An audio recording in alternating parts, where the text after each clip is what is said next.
Hello, class. Um, for this week, week 12, I want you to pay attention to the slides. I give some more detail on what you need for your first draft, which is due in about a week. I want to mention, though, that some of you still have review essays that you haven't turned in. It's imperative that you turn those in. So please check if you have any missing or reassigned papers, please contact me, or if you have trouble turning them in, please contact me. You don't want to get zeros on any assignments. There are 2 DQs this week. It's important that you get them right. The first one is you're going to provide me your topic for approval. And that DQ is due by Wednesday at midnight. The second DQ, which I haven't posted yet, will be due Friday. So you have a DQ due on Wednesday, no later than Wednesday, your topic. And if you don't have a strong topic, you can give me some ideas, a ballpark, some working topics that you're thinking of for your essay. But your second DQ, which is your second participation, will be due on Friday. Your essay for your first draft, you're probably wondering what you need. Your paragraph 1, of course, provide your topic clearly. And then some background, historical perspective, and why. Why is this trend important? At the time, people don't often know that things are important. For instance, in the example I gave in your DQ for this week, the guy shoeing horses at the end of the 19th century didn't know that the automobile was going to be a trend that was going to completely change transportation. He didn't know that. But if you had been observant, you would have found out that the world was changing. The industrial revolution was changing things. So why is your topic important? Now, your thesis is easy. Your trend is trending. It's a trend that is doing something in society. If you write it that way, you're golden. Your second paragraph provides some examples, what I call evidence. I don't mean sources. I mean some examples, evidence that the trend actually exists. What is the trend? For instance, trend of healthy eating. That's obviously a trend, but the trend manifests itself through our increased knowledge of our own health through smart devices. Everyone is aware now of a diet, don't eat too much carbohydrates, gluten-free, lactose intolerant, that type of thing. And if you can, where did this trend come from? Not exactly its origin, but when did it start to appear that it was going to be a trend that was going to have effect on society? Your third paragraph, try to take a stab at how your trend is part of a larger pattern. For instance, the invention of the automobile became a trend in personal transportation, but what it really did was establish a pattern of changing the way that we are mobile, the way that we're able now to get fast food, are able to travel anywhere. It's a pattern of a change in the way people move. Or you could look at things like Uber Eats, GitHub, McDonald's, Drive Up with the app as a trend using technology to procure services, but as part of a pattern of more and more and more, we integrate digital technology into our world to expedite and change the way that we do things. Now, your trend and your pattern may not be positive.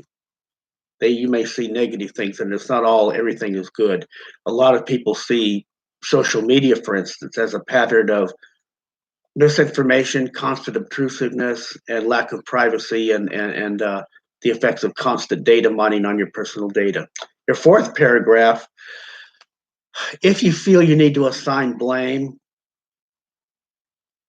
cause of the trend, for instance, is Apple responsible for the trend of social media being so obtrusive, or is it the app manufacturers who constantly design the apps to constantly ping you and want you to look at it? So think about it that way.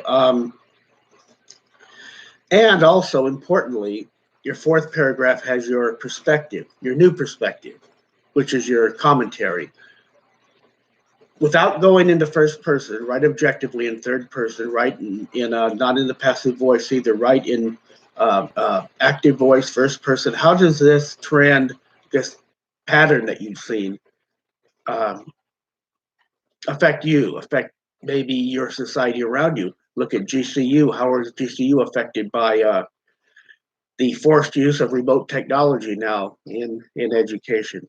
You don't have to have a conclusion at this point, but what I would like, what I'm requiring, is you have a references page, one properly formatted reference source in APA, and use it somewhere in your paper with a proper APA formatted citation.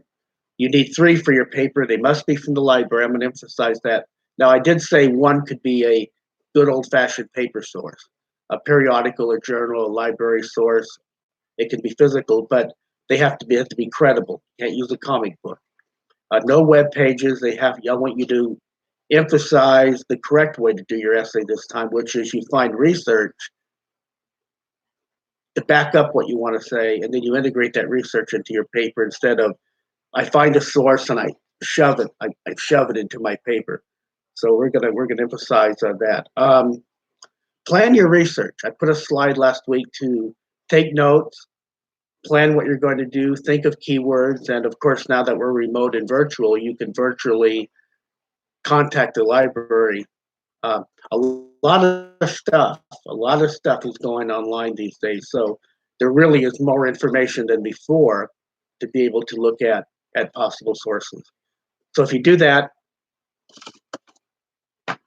I think everything will be fine. Also, I'm having a little Zoom, which is a what do I say, conferencing app that I'm going to have available to you. There's a schedule that I put in an announcement. There are one for each of the 105 classes I teach. So whichever class you're in, there'll be one at 8:30, or there'll be one at 3 p.m. They're not mandatory, of course, but if you want to ask questions or something you don't understand or anything at all, you can chime into the Zoom meeting and ask me. And as always, use the discussion forum or post two questions to instructor, however you want to do it, and or email me and ask questions about your paper. Remember, your first draft is due Monday, April 6th. It's important that you do it rather than meet the schedule. So if you feel you really can't get it done by that time, I'm not going to dock you for being a little bit late. Content and goodness and quality are much more important than anything else. Those are the key things. So with that, have a good week. And if you want to attend the Zoom meetings on Thursday that I've scheduled, you're welcome to do that. And please keep an eye out for announcements, because everything that is important, I'm going to put into an announcement. Please don't be delinquent in answering the discussion questions. The second discussion question I'm not sure of yet, but it's probably going to require a little bit of elbow grease, a little bit of time for you to work and get it done.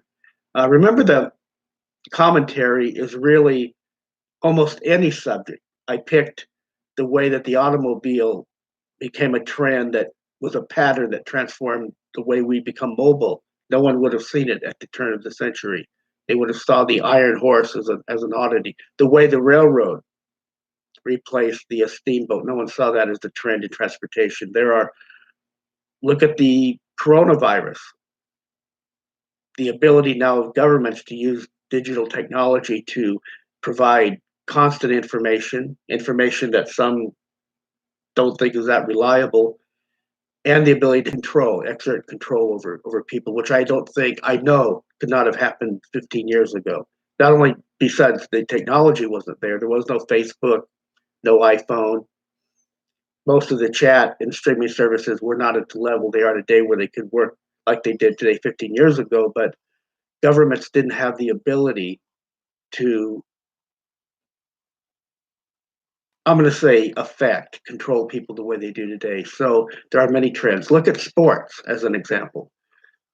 The trend of being concerned with using medical technology to help players who may have been injured, protocols, um, requirements for safety equipment. requirements for players only being limited in what they can do or having to come out after a certain type of physical contact. The way that that's a pattern of caring more about the health and overall humanity, safety of the player. But as part of a pattern, look at you have to have a helmet to ride a bicycle. Pattern of enforced kind of safety, a pattern where we are more aware of personal safety rather than just doing things for a thrill at the moment. So there are many ways you can think about that. If you're having difficulty at all seeing your topic as a trend and what that trend is doing in society, please post to me in a forum and I'll help you with it. And pattern is really that your trend is part of something bigger. No one would have seen a pattern of everywhere you go now in the parking lot, there are spaces reserved for apps or for remote Uber pickup. So that pattern, where is that pattern going? One thing you want to think about is where is your pattern going? Maybe your commentary can focus on, some trends, some things change with technology. Today they do, of course, and they change with society's perception of them. Look at vaping becoming a so-called alternative to evil smoking became a huge trend, a trend that was pushed to certain age groups, no doubt. And look what happened to the trend when they found out there were things that certain people knew about vaping that they weren't upfront with, and how this pattern merges with the pattern of almost ubiquitous knowledge and concern about health. How we're all on board with knowing about things that are not healthy. It took decades for it to be established that smoking was directly linked to cancer throughout the whole 1940s, 1950s. So today, things are very fast. They're very speeded up. So patterns today happen and affect things on many different levels. If you can see that, you're going to be golden. Anyway, I'll be talking to you soon.